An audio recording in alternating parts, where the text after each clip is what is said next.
Muy buenas noches, ¿cómo están? Bienvenidas, bienvenidos a una nueva reunión, a un nuevo vivo, con una invitada realmente de lujo hoy día. ¿Cómo están? Vamos a esperar que se vayan conectando, vamos a esperar un poquitito, nuestra invitada ya llegó, maravillosa. Vamos a esperar un cachín, que se conecten un poquito y ahí comenzamos por mientras me cuentan desde dónde se están conectando. ¿Ya? Para los que no saben, mi nombre es Loreto Varela, terapeuta complementaria, y junto a la Marcela Vargas tenemos este Instagram sobre esta cultura milenaria, esta terapia, este arte hawaiano llamado Ho'oponopono. Desde acá comunicamos estos conocimientos, desde acá compartimos estos saberes maravillosos, ancestrales de los indígenas de Hawái, pero además hablamos con personas que realmente nos vuelan la cabeza con sus conocimientos, con sus caminos de vida, con sus saberes, y que los comparten tan generosamente en este espacio llamado Conversaciones Luminosas. Y hoy no es la excepción, tenemos una invitada realmente de lujo, muy agradecida de poder hablar con esta psicóloga, escritora y relatora. Ella es especialista en trauma, ha navegado hermosamente por las aguas del chamanismo siberiano y le ha regalado al mundo un libro que es un aporte realmente precioso sobre la curación somática. Ha viajado por el mundo investigando y codeándose con los mejores, y lo último en trauma. Un honor, un privilegio tener hoy a Marian Dávila. Esperemos.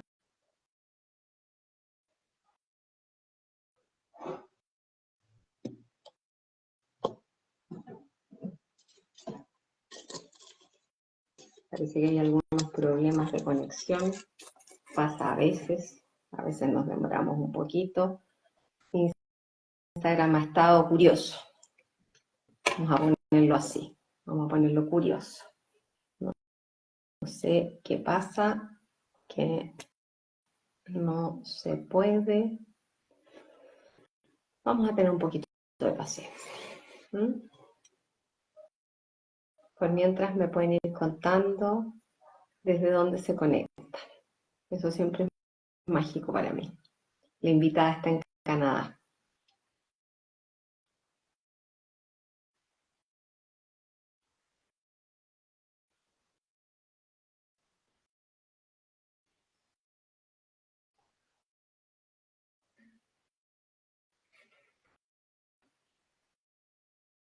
Vamos a esperar un poquito para que la magia de internet haga lo suyo. Hola Paulina, un abrazo. Yo también estoy acá en Santiago de Chile.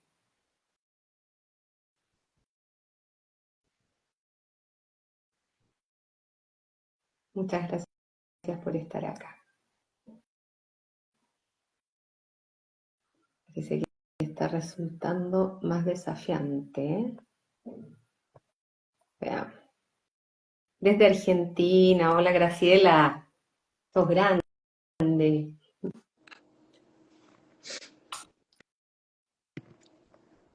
Maya, Al fin, ¿cómo bien, estás? bien, ¿y tú? Bien, aquí estamos, ya en la Maravilloso. nochecita por estos lados. Acá también. Allá está muy frío todavía en Canadá. No, 2 grados, 3 grados, está rico. 0 grados hacen ahora, pero a mí me gusta el frío, entonces para mí es óptimo. Súper, Pero no, está rico. Hoy día hubo mucho sol, estaba bello, realmente limpio el aire. No, muy, muy lindo.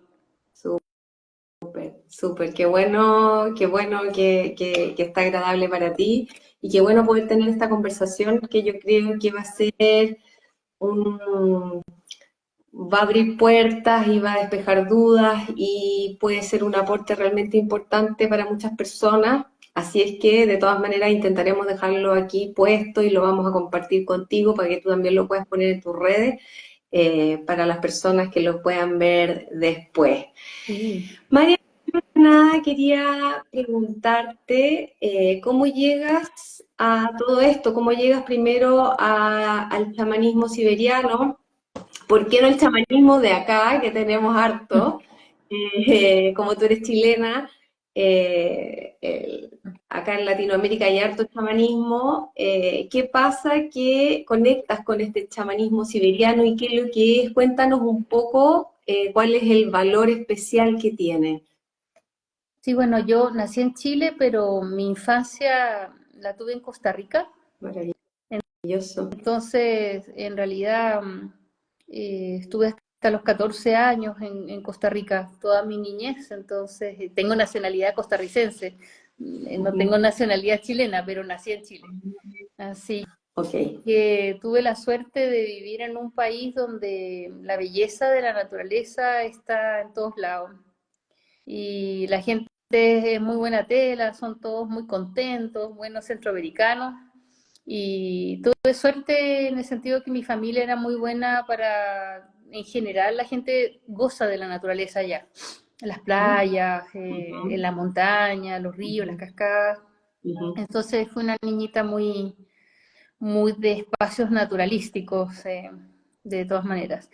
Y básicamente el chamanismo, sí, o sea, había estudiado con la doctora Soledad Puelma cuando salí ingeniería en marketing, terminé la universidad y llegué por esas cosas de la vida, básicamente porque te toca nomás, no sé, muy raro. Yo no, no creía en nada de esas cosas, de hecho no me había planteado en mi vida nada chamánico hasta que me tocó primero trabajar con esta doctora un tiempo, después trabajé para la Fundación de Estudios Chamánicos de Michael Harn muchos años como facilitando, como asistente de un instructor y así efectivamente. Y yo diría que el chamanismo siberiano siempre es como donde se piensa que estuvieron los primeros registros, dijéramos, del conocimiento de los pueblos originarios y si bien es cierto, nosotros tenemos en Mesa Verde, en Chile, en Puerto Montt, creo que es el asentamiento más antiguo de 13.000 años en América. En Europa teníamos, después de la época del hielo, ¿no? Donde mueren todos los otros Homo sapiens. Y nosotros sobrevivimos. Los grandes precursores fueron vistos en Siberia o en África, como las corrientes se van moviendo, pero básicamente el chamanismo siberiano era más arcaico, de la prehistoria. Y tenemos Ujú. todas las cavernas, ¿no? Toda la belleza del chamanismo, el arte prehistórico en España, en Francia, en Portugal. También tenemos estas, dijéramos, culturas que hacen en piedra, los tótem, los dolmen, o sea, empiezan a ver estos en muchas partes del mundo, ¿no? Pero Siberia siempre fue como un lugar que uno siempre echaba la broma, ¿no? Que te va a ir castigado a Siberia por las cárceles, que ni siquiera están, que uno ni siquiera tiene que necesidad de encerrarlo porque o te come el oso que va de camino contigo por la estepa. Entonces, claro, las cárceles en Siberia sí no tienen ni nada, dijéramos, están en medio de la nada, entonces, pero en realidad el chamán siberiano es muy, muy antiguo y es muy arcaico, o sea, es de un chamanismo más precursor, más naturalístico y menos conceptualizado que después, más del época del paleolítico más que del neolítico. Ya en el neolítico nos ponemos más exquisitos, somos más de grupos, más de pequeños grupos.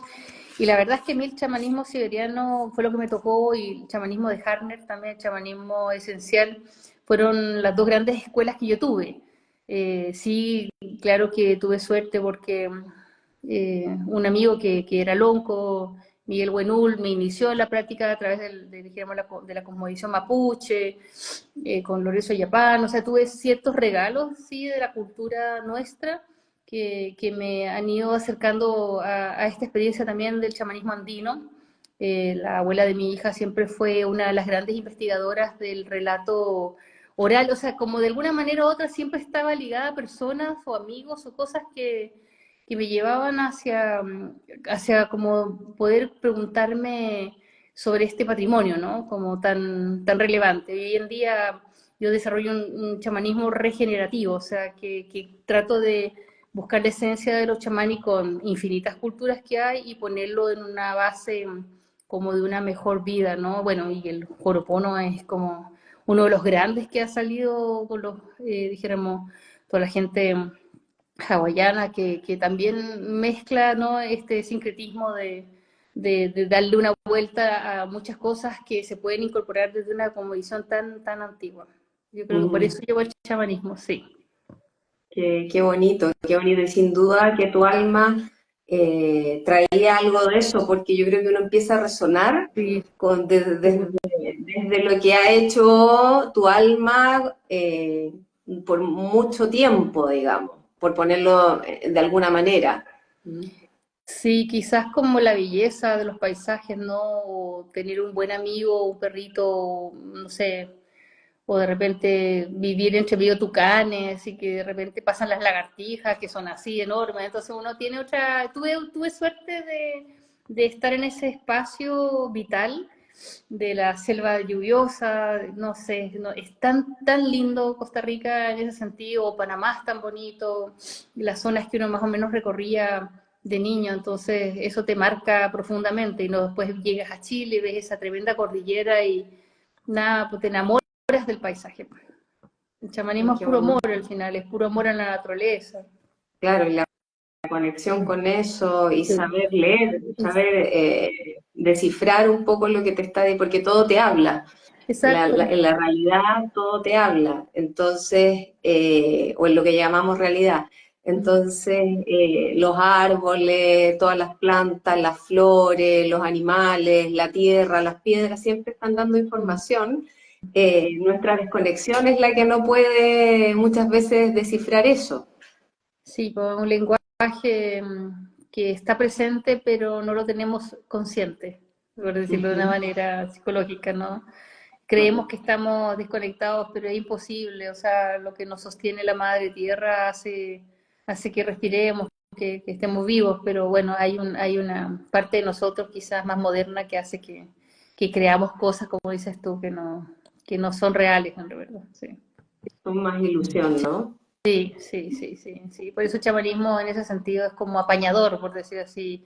Te das cuenta que todo está en función de la belleza y que sí eh, hay una gracia, una sensación de fuerza, de poder, de paz también y calma, que nos lleva a experimentar ese enraciamiento tan básico, ¿no? Y que si no, aparece el trauma, como es lo que íbamos, como que vamos siempre para allá, ¿no? Ujú. Eh, y el chamán siempre fue el que curó primero el trauma, era el que estaba ahí.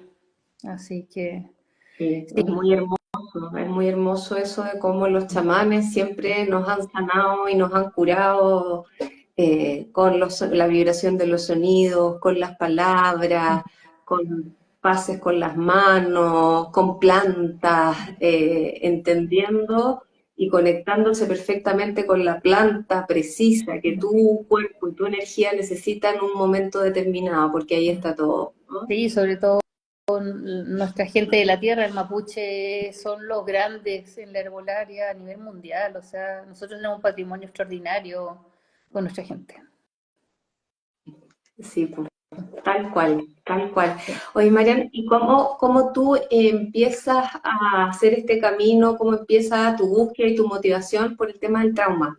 Bueno, yo de esas, empecé primero con la práctica chamánica, tuve una profesora que era una monjita, fue mi gran maestra que falleció hace poquito, la Alicia Luengas Gates. Ella era franciscana, entonces ella era una mujer muy estricta, muy profunda en su trabajo, ¿no? Había sido madre superiora y desde chiquitita en la parte religiosa. Entonces, en el mundo chamanismo, claro, se habla de la recuperación del alma, ¿no? En el mundo chamanismo hablamos de la fragmentación desde el principio o de que el alma se escapa o se la roban, Ujú. ¿no? Estamos hablando de un lenguaje metafórico, por supuesto, que trata de transcribir los fenómenos según el contexto en que estamos en el momento, ¿no? pero sí el chamán, dijéramos, más o menos se calcula que tiene 40.000 años la práctica de sonido, de canto, más o menos 40.000. Entonces, desde ese tiempo hacemos exactamente lo mismo, sin ninguna modificación, ¿no? A lo mejor usamos tambores acrílicos o grabaciones en MP4, no sé, pero la esencia es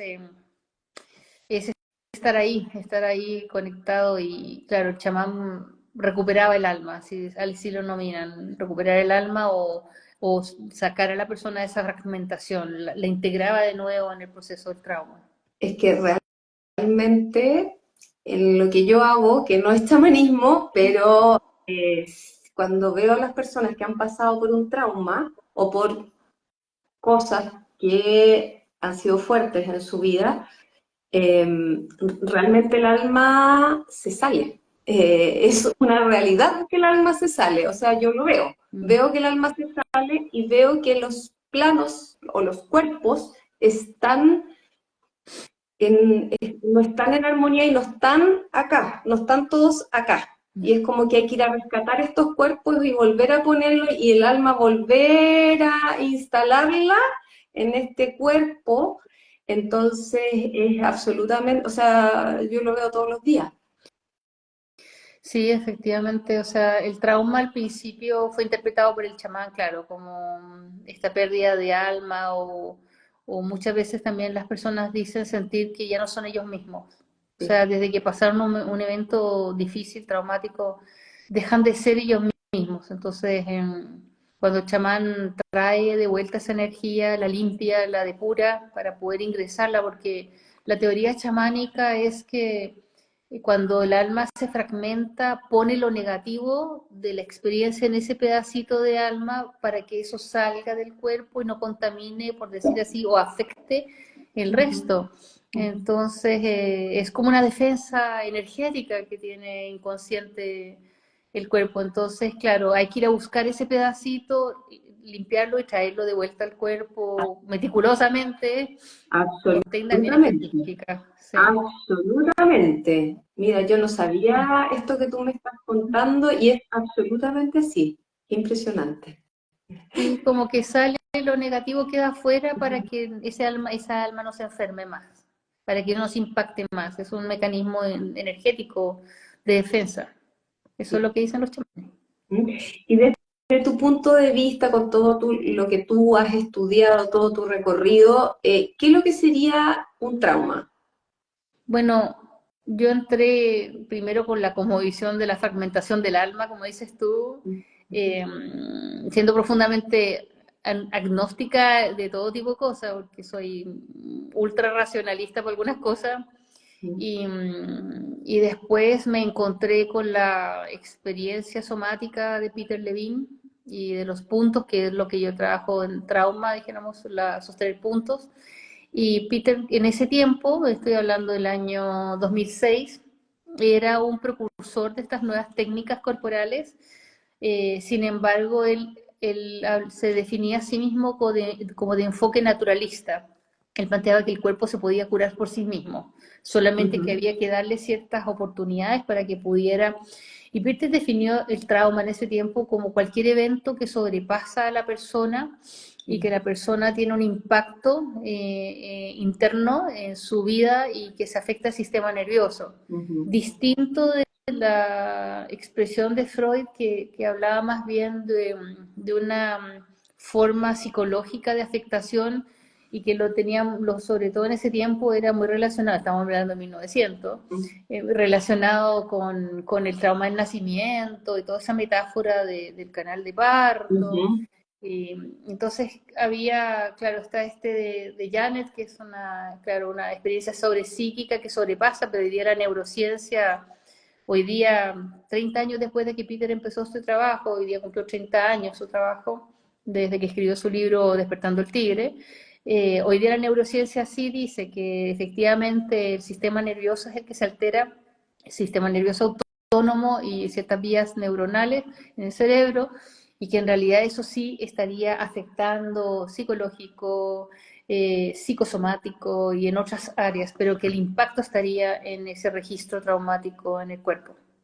Ha cambiado la versión de chamanismo. De chamanismo, claro, Peter habla, por eso me gustaba que Peter decía que esto era innato, que lo teníamos todo, solo había que recuperarlo. Entonces, y él es muy chamánico, entonces como que también andaba en esa línea, pero después la neurociencia efectivamente con Porges, con Besen-Bardisco, con Gazzaniga, dijéramos, concluye que finalmente sí, porque hay un efecto en el sistema nervioso y está como de moda el trauma en ese sentido, y me parece bueno, dijéramos, porque estábamos así desde hace 40.000 años sin poder resolver, y los chamanes cada día son menos, ponte tú, entonces pasamos de algo místico a algo súper neurofisiológico, pero que tiene Claro, rebote en todos los niveles.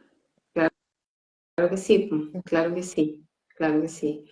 Em, ¿El trauma se puede heredar? ¿Se heredan los traumas? ¿Puedo tener una herencia de trauma? ¿Y cómo se plasma Mira, eso? hay dos, desde el chamanismo hay dos líneas. Los chamanes que no creen en la reencarnación, Ujú, pero sí creen en la carga genética.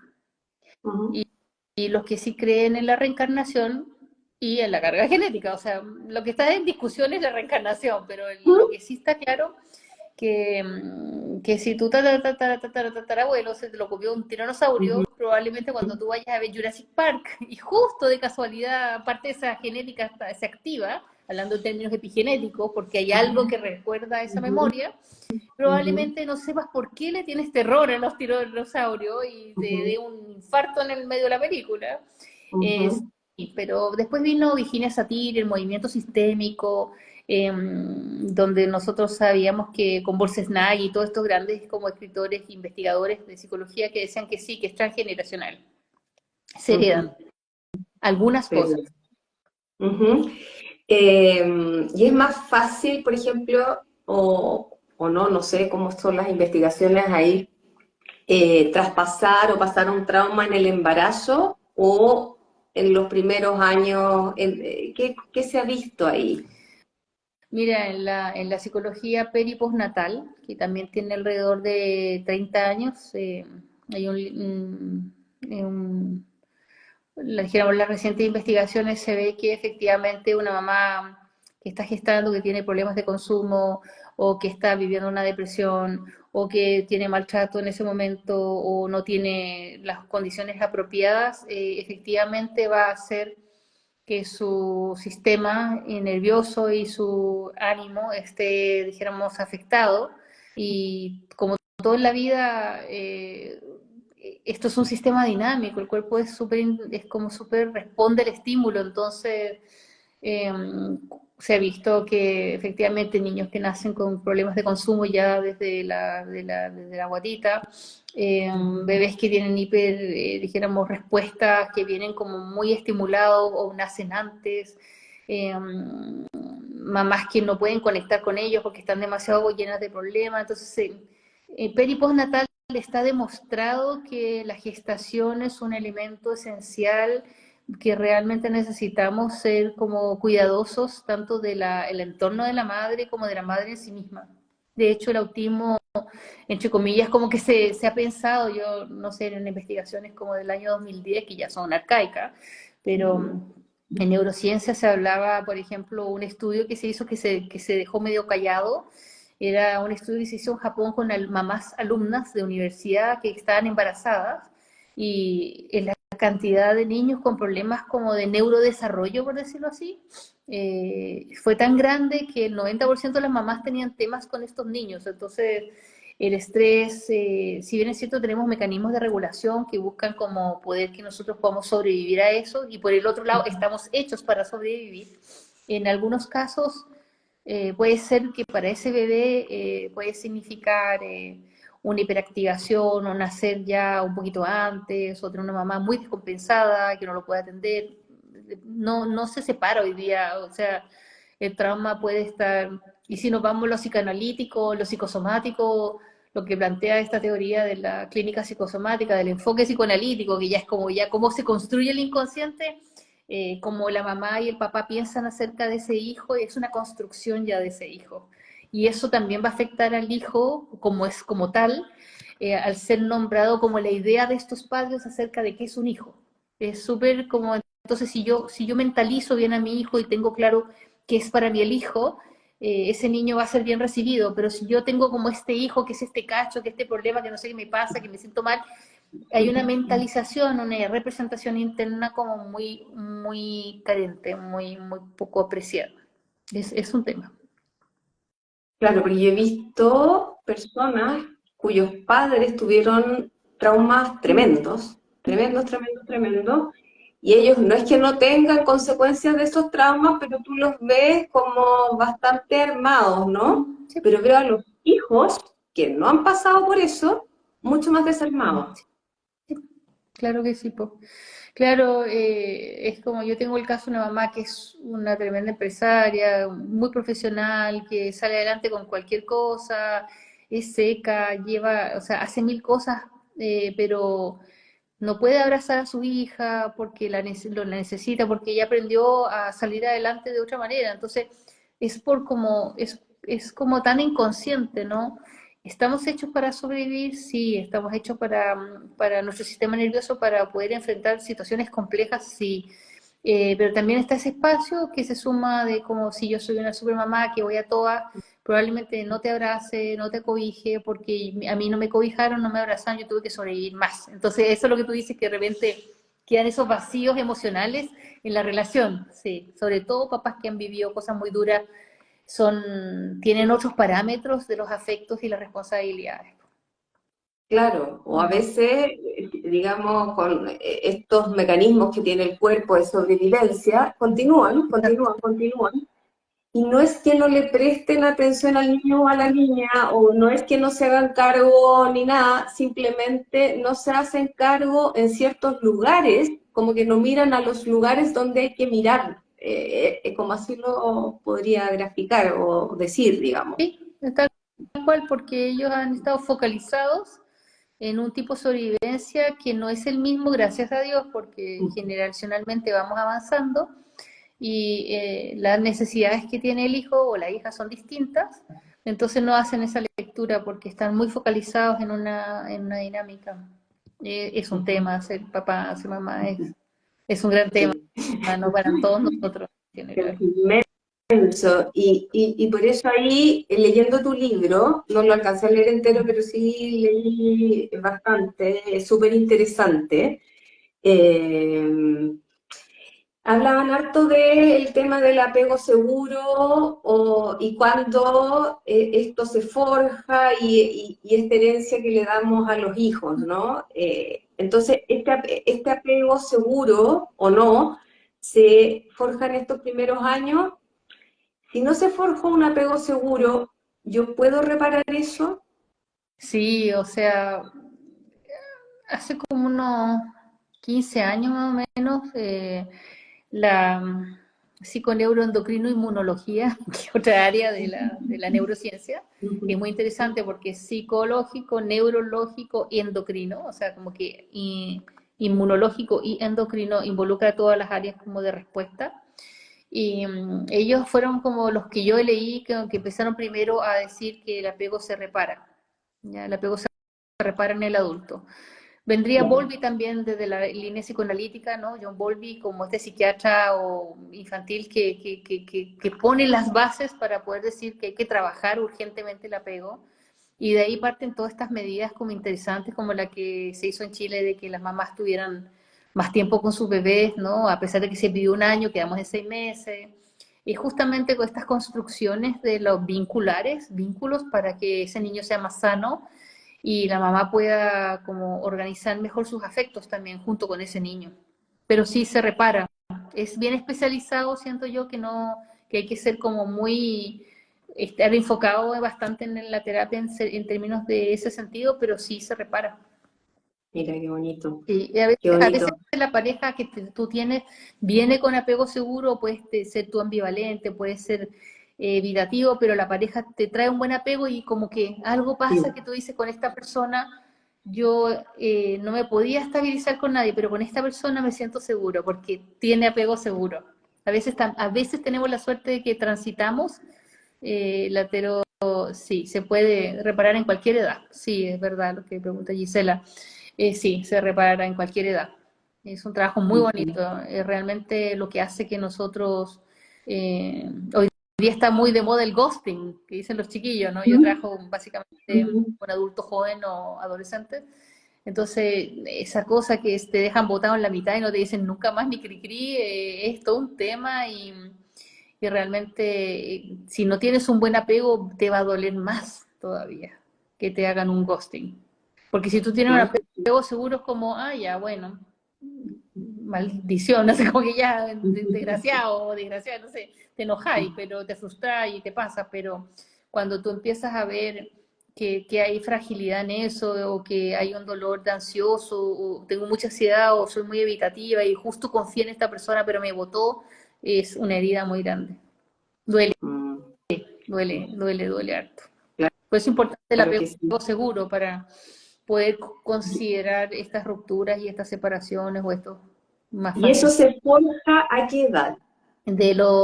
Estamos hablando de apego de los 12 meses a los 18 meses.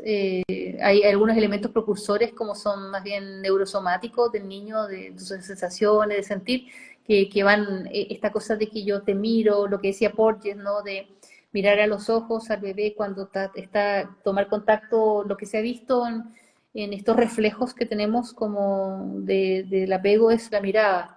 Es la mirada, el ritmo, la respiración, entonces se le recomienda a la mamá que no esté distraída, que esté con su bebé, que esté resonando para que haya esa inmovilidad tónica que se llama como esta parálisis del bebé que está quieto pero está tranquilo.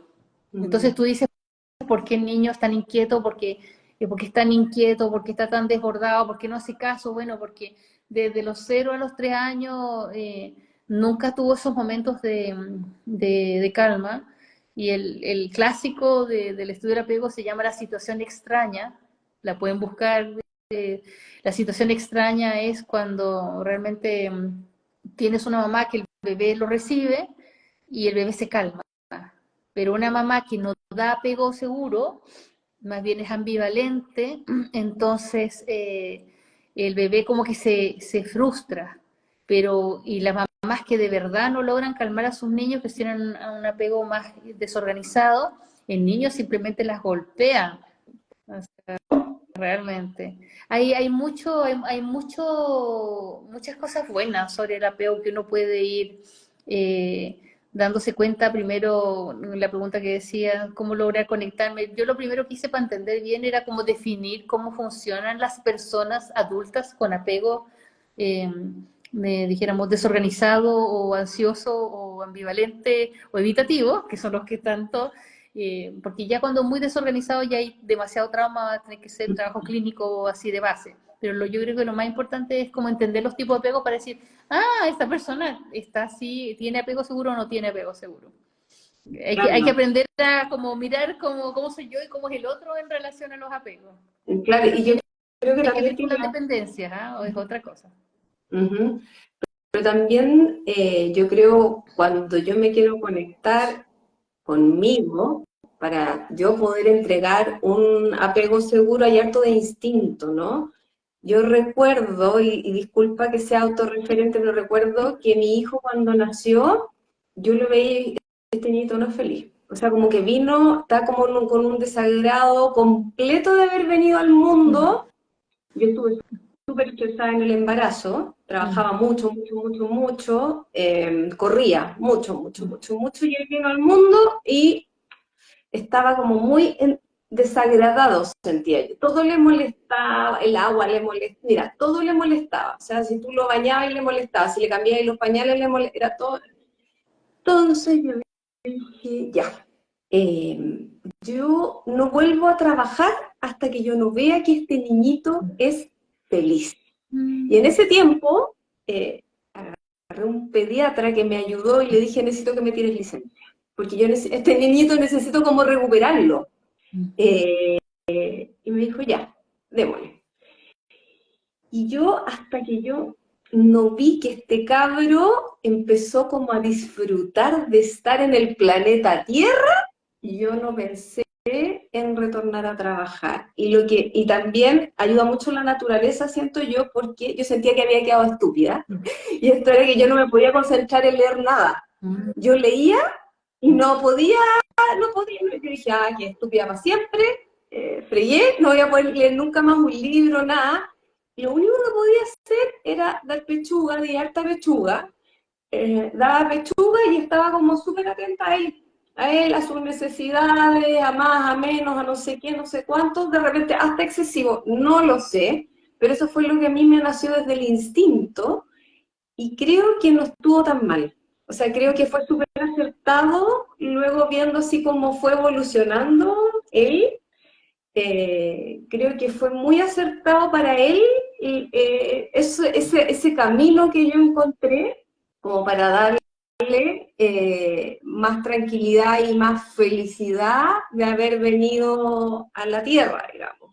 Sí, no, el tema de, o sea, lo que es parto y pasar de un cordón, o sea, Lacan, este psiquiatra francés, Ujú. que como Lacan decía que él discrepaba de lo de Freud en relación a decir que el estado nirvánico, la plenitud del ser, estaba en ese cordón umbilical y en el líquido amniótico y en ese estado como de donde el sistema nervioso está generando procesos, pero hay un soporte, recibes todo sin esfuerzo, el oxígeno, la comida, todo a través de ese cordón umbilical. Entonces Lacan decía que ese es el estado nirvánico que andamos buscando siempre, lo que perdimos, ¿ya? Ujú.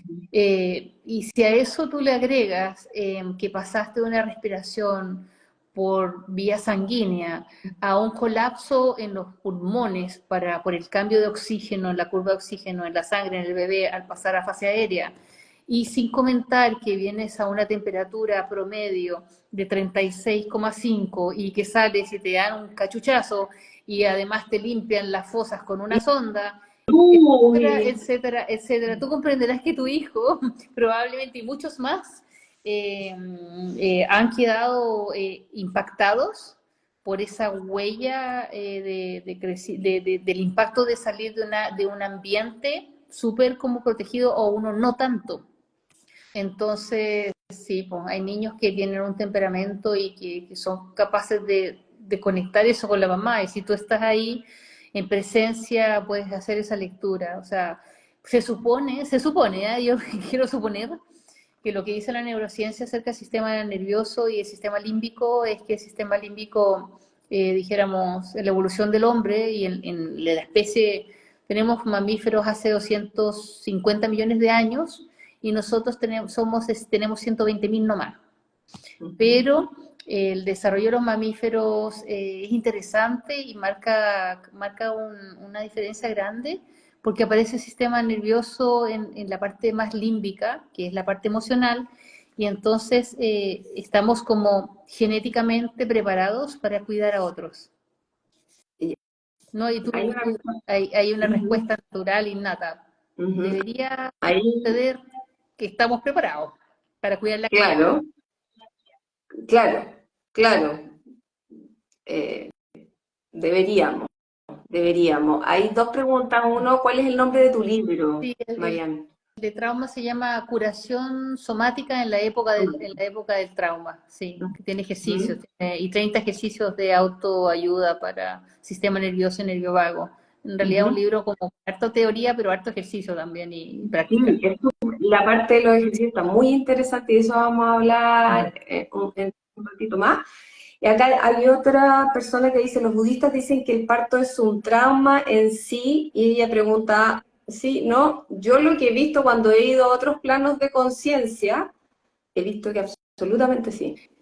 Eh, ahora, depende cómo es el parto, porque he visto, solamente me tocó ver justamente venidas al mundo muy traumáticas, Mm. no me ha tocado ir a líneas de tiempo donde sea de otra manera, eh, porque justo, claro, como yo estaba reparando cosas, entonces me toca ir a esos lugares, pero lo que he visto que es muy, muy, muy traumático, mucho dolor, fíjate, emocional, emocional. Sí, o sea, claro, es que a veces son como O sea, lo bueno del bebé, que lo que tiene bueno del bebé es que es un sistema aún no maduro, nervioso. Mm, Entonces, muchas de las cosas que nosotros interpretamos en ese sistema nervioso, sensorial, todavía hay fases que no se leen.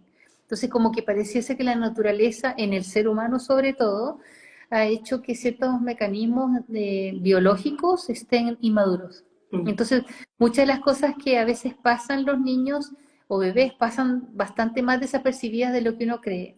Pero a veces lo que se ha visto es que la anestesia es compleja en el gestante, en la gestación y en el parto, ciertos medicamentos.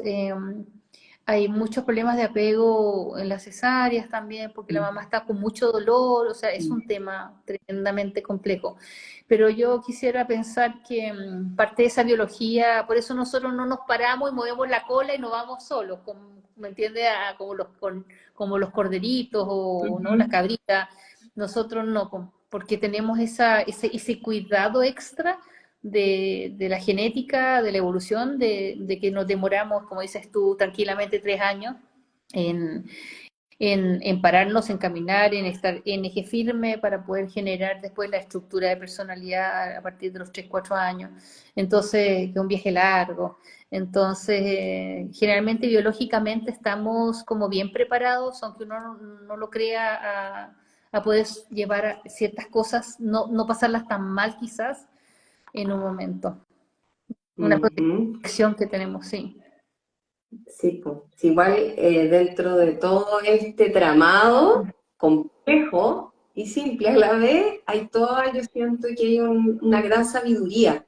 Sí. Hay no sé, Es muy no sé cómo decirlo, no sé si es resiliencia la palabra, pero hay una gran sabiduría y a pesar de lo fuerte de las cosas que nos pueden pasar, el cuerpo, el alma, las emociones están capacitadas, dándoles tiempo y ciertas, de repente algunas ayuditas, están como capacitadas para ir sanando. exacto, sí, o sea, por lo menos en términos genéticos, evolutivos, estamos súper preparados. Venimos con esa condición innata, increíble. ¿Sí? Además, es decir, digamos, en la medida que van pasando los años, los siglos, o sea, la historia de la humanidad ha pasado por tanto, tanto, tanto, tanto. Entonces, todo eso es información que igual nos llega, independiente de lo que uno Sí, crea. pues, eh, es información que igual tú tienes fractalizada en tus células. Y si la humanidad completa ha llegado hasta acá, es porque ha podido sobrevivir a tanto desastre, a guerras, a destrucciones masivas, a... sí, bueno, siempre, o sea, por lo menos lo que se teoriza en la época de la glaciación es que, a diferencia de Neandertal y otros homínidos que habían en ese momento, el ser humano, o sea, el Homo sapiens, tenía mejor lenguaje y además trabajaba en grupo. Ujú, Entonces eso hizo que fuera el único que sobrevivió ujú, en una ujú. condición de social. Somos prosociales como especie. Sí, como que nos necesitamos. Sí, ultra, ultra, sí. Ujú. No es una cosa religiosa de la familia, no, no, no.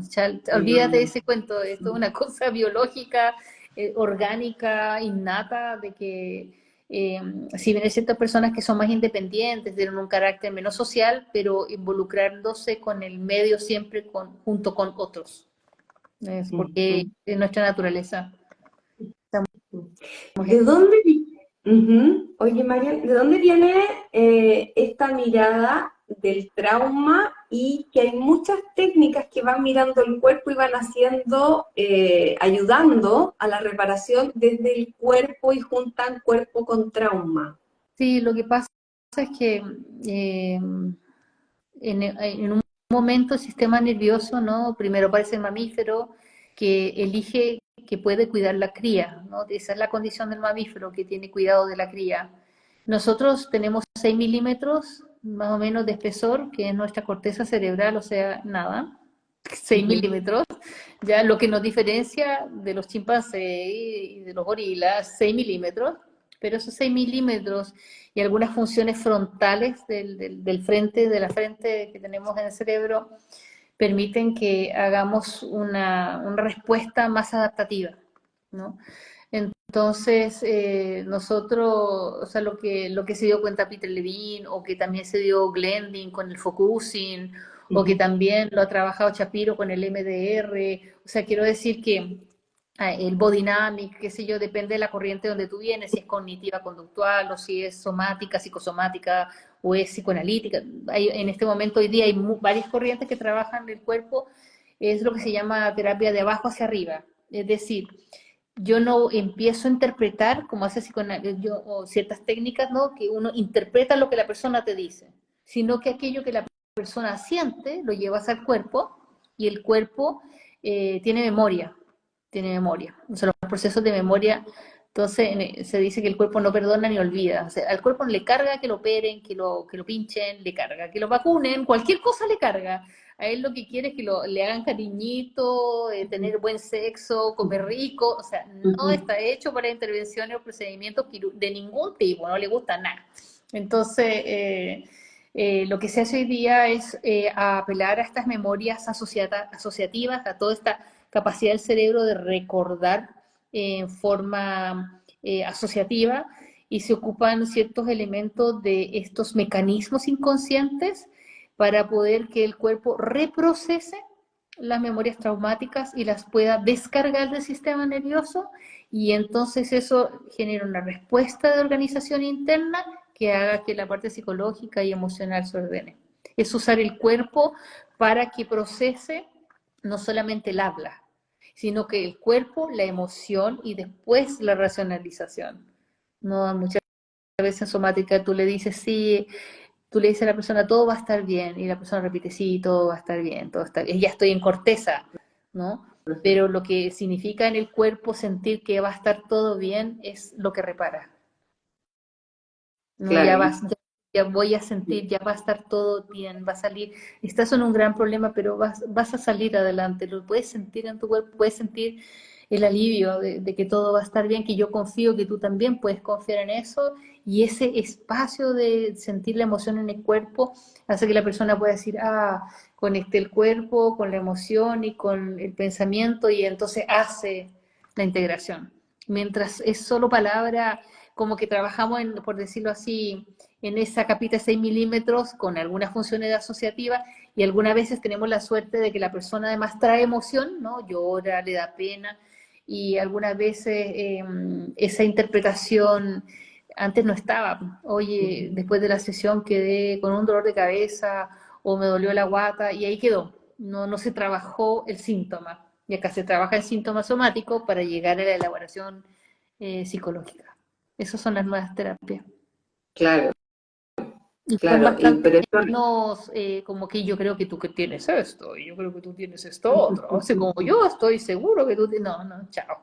Así como ya, nota eso, ¿qué te pasa? Dime tú. O sea, como ya, ok, yo veo qué hago con eso, pero no lo interpreto tan así. Y eso es para muchas personas que está aburrida que le digan que es lo que tiene, o que el diagnóstico no sé cuántito, esto como vivirse ella misma su propio proceso, con sus propias palabras, en su propio cuerpo, con su propia respuesta, es súper integrado. claro que sí, pero requiere un tiempo porque yo puedo repetir y repetir y repetir, todo va a estar bien, todo va a estar bien, todo va a estar bien, Te tienes pero lo que tú dices, claro, corporalizarlo. claro, si yo no lo siento como en cada célula, en el centro del pecho, Exacto. no pasa mucho. Y ahí yo creo que ese es el proceso como de integración del que tú hablas, Sí, ¿no? ¿no? Y muchas veces el cerebro como que tiene su propio lenguaje somático, o sea, como que el cerebro va, por ejemplo, no sé, estoy seguro o todo va a estar bien, es una liberación de endorfinas, por ejemplo, o quizás alguna parte como de algunos aspectos, se han visto en hormonas, que hay una regulación de algunas hormonas específicas con el estrés, o sea, tiene harta, es como bien O sea, tiene un reflejo la emoción en el cuerpo y también en la mente. O sea, no están, es imposible separar el cuerpo, la mente y la emoción, pero en fines didácticos muchas veces realmente no tienen nada que ver una cosa con la otra. La trabajamos por separado, pero lo trabajamos por separado básicamente porque es muy complejo, no porque lo puedas separar, Ujú, que eso es otra cosa. Y, por ejemplo, lo que decía sobre las cordones umbilicales, oye, al principio cortaban el cordón umbilical así al lado de la guaguita. Ahora lo que se hace es que sacas la placenta sin cortar el cordón, para que tú veas cómo han cambiado los procedimientos. Esperamos que el bebé se estabilice aún en placenta ligada y cortamos mm, 1 metro primero después de la placenta y cuando el bebé ya está más estabilizado, vamos a ir como cortando no más de 20 centímetros cerca del... Entonces ha cambiado todo. Se han hecho los últimos estudios que ojalá que el bebé saliera con la placenta y se esperara que el bebé no se hace de mucho, ¿no? Pero es lo que se debería hacer, mm. ¿no? Así que sí, el cordón umbilical es relevante. Hay muchas cosas que tenemos que cambiar en nuestro trabajo en los partos, es muchísimo. Es un gran tema, además, para nosotros, es un gran tema. Sí, Sí, pues, acá esta persona, parece que se llama sí, Bernardita dice, ¿dónde volvemos? Al espacio seguro y calentito. sí, pues. Bueno, la verdad es que buscar en Nirvana es volver al espacio calentito y seguro. A veces el apego seguro da esa sensación de tranquilidad. Por eso es tan importante el apego, es como, yo estoy tranquilo con alguien que me hace sentir que estoy seguro. Por eso apego seguro. Eh, y eso genera una dinámica en el cuerpo, biológica, fisiológica. Y el resto es trabajo personal, diría yo, pues que nada más, pues Que buscarlo hay que adentro, yo diría. trabajarlo, sí, hay que trabajar Mm, en varios ambientes, en varias cosas, sí. mm, mm. Sí.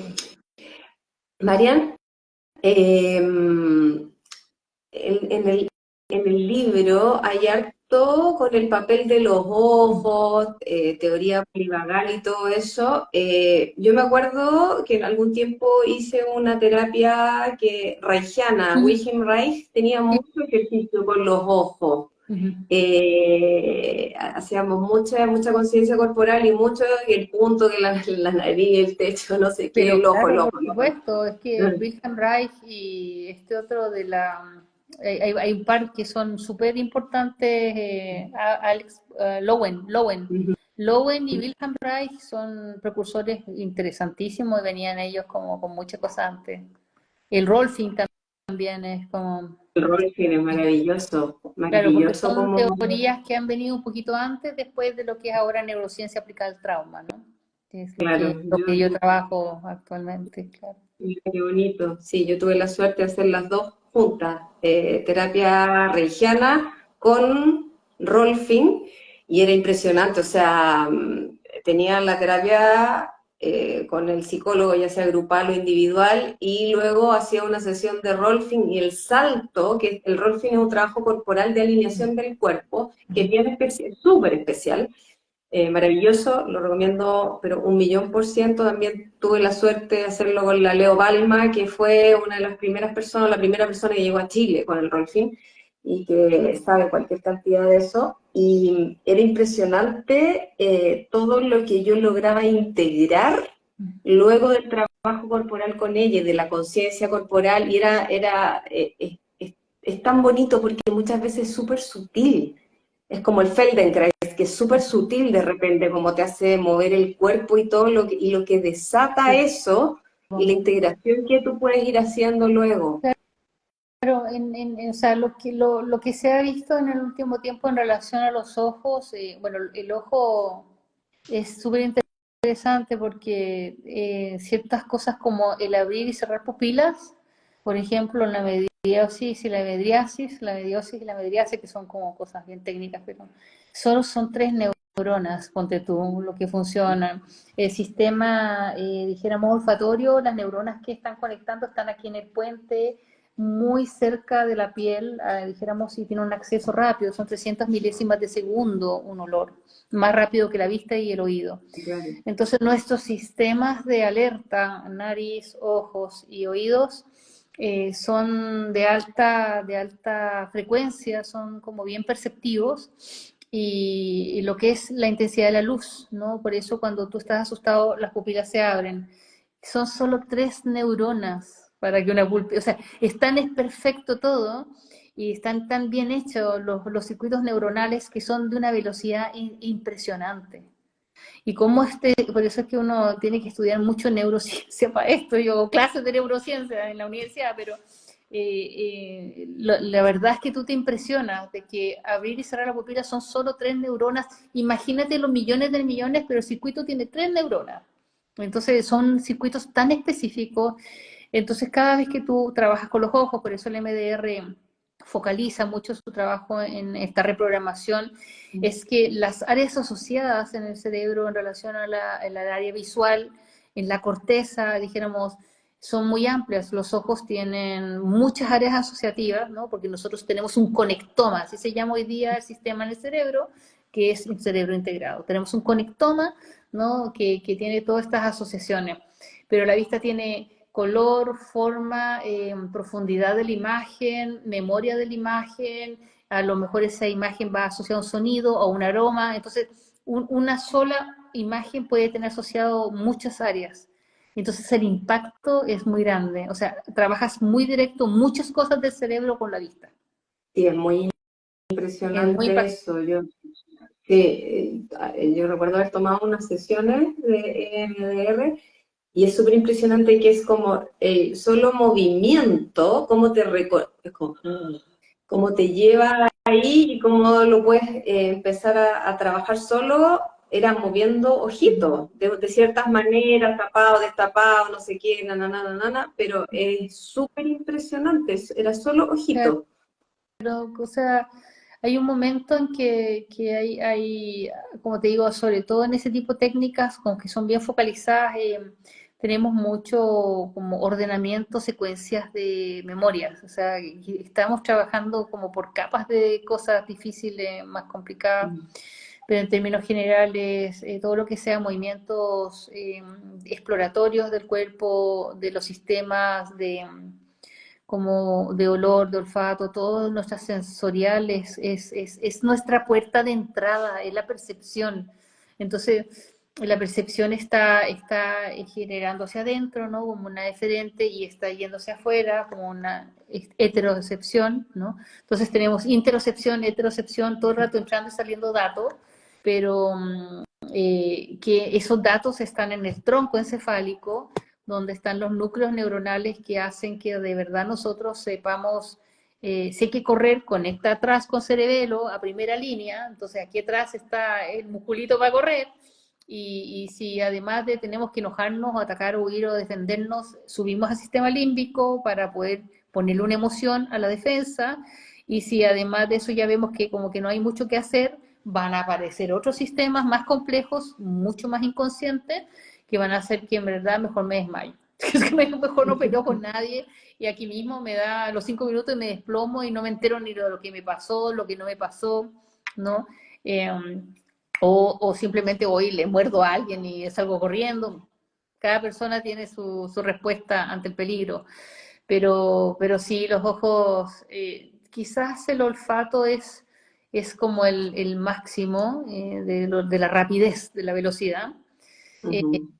pero los oídos también depende de la persona y lo visual, pero el olfato es primera línea, así como inmediatamente, y porque tú sientes un olor y el cuerpo inmediatamente va a buscar el origen de eso y va a buscar que los otros sentidos se coordinen para ver si es que olor más sonido o olor más imagen de peligro. Entonces está muy bien hecho.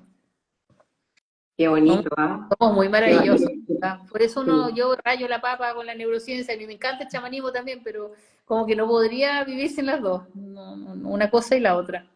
Pero yo creo que es una preciosa integración, po, Sí, la que vas haciendo en tu trabajo. sí, es como reconocer la belleza de la naturaleza y que somos parte de ella, y por el otro lado maravillarnos de cómo somos en realidad y cómo actuamos, de dónde respondemos a la existencia, que es lo que estamos haciendo, ¿no? Más Mm. inspiración, más conciencia. Oye, María, Así es la cuestión.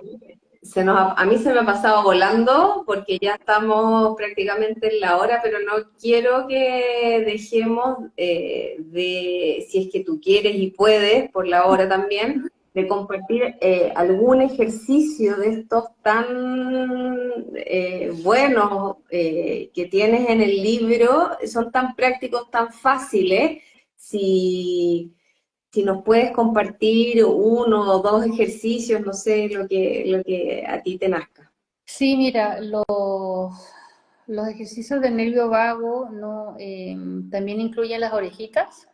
Eh, tenemos un punto adentro del oído, ¿no? Sí, literalmente al lado del huequito del oído, ¿no? Como hacia el borde, hacia afuera de la orejita, en esa Ajá, zona. Podemos presionar ajá. ahí para calmarnos Mira. y dejar que sostener ahí y un poquito esperar que el sistema nervioso reaccione. Podemos hacer un lado y después el otro, que yo creo que es bastante más mejor. Y cuando ya sentimos que, sobre todo si estamos muy nerviosos, muy nerviosos, muy nerviosos. Y la otra cosa que podemos hacer también es suavemente tomar este músculo que está aquí, cuando hacemos así, ¿no? Aquí, masajear el cuellito, que es movimiento nervio vago, y soltar y soltar, soltar.